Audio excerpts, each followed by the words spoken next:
पाकिस्तान की news HT के साथ मैं हूं हारिस अली शेख गिलानी। चलते हैं आज की अहम खबरों की तरफ। रुक करेंगे उकाड़ा का। उकाड़ा में जगह जगह गंदगी के ढेर लगे हुए हैं। सीवरेज का पानी घरों में दाखिल होने लगा। इलाका मकीनों को शदीद मुश्किलात का सामना।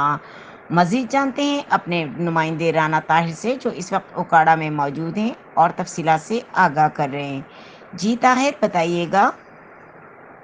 तो जी मैं इस टाइम मौजूद हूँ उकाड़ा की मुजफ्फर कॉलोनी में। यहाँ से बिजली का निज़ाम तबाह हो चुका है, जिसकी वजह से गटर उभर रहे हैं और गलियाँ बाजार जो तालाब का मंजर पेश कर रहे हैं। महकमा म्यूनसिपल कॉरपोरेशन की बिल्कुल भी कहीं नज़र नहीं आ रही है। यहाँ पे अहले इलाका को बहुत ज़्यादा मुश्किलात का सामना है, जिसकी वजह और नमाजी हजरात के लिए भी बड़ी परेशानी का बॉसिस बन रहे हैं। आए हम जानते हैं अहले इलाका के लिए कि उन्होंने इस बाबत कितनी दफ़ा आला हुकाम को दरख्वास्तें दी हैं और उस पर क्या अमल दरामद हुआ है। जी हमने जी काफ़ी दफ़ा आला हकाम को दरखास्तें दी हैं। आला हकाम के दफ्तर हमने जा के बैठे हैं, लेकिन हमारी कोई सुनवाई नहीं हुई। कोई बंदा इतने नहीं आया, बल्दिया का कोई मुलाजम नहीं आया।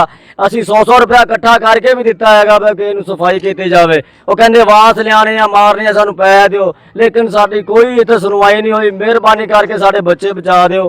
साड़ी गुजारिश है तुहाडे अगे, तुहाडी मेहरबानी है आला हकाम की कि साड़ी मिन्नत तरला वा साड़ी ना मेहरबानी करके सफाई करवा दी। जी बिल्कुल जी, जैसे कि आपने अहले इलाका की बात सुनी कि इनके इस गंदे पानी की वजह से जो है उनके बच्चे बीमार पड़ रहे हैं और डेंगू का फैलने का खदशा हो रहा है। लेकिन आला हुकाम को उन्होंने मतलब बात अच्छी और बल्दिया जो है महकमा कॉरपोरेशन के मुलाजमीन को पैसे भी इकट्ठे करके दिए हैं, लेकिन उसके बावजूद वो यहाँ पे सफाई करने से कासिर है। लिहाजा उनकी वज़ीर आला हुकाम और वज़ीर आला पंजाब से अपील है कि उनकी जो है वो सफाई सुथराई के हवाले से सख्त एक्शन लिया जाए, ताकि इनके बच्चों और इनकी फैमिली को बचाया जा सके। जी खबरों और अपडेट्स के लिए हमारे साथ रहिएगा। तब तक के लिए अपना ख्याल रखिएगा। अल्लाह हाफिज।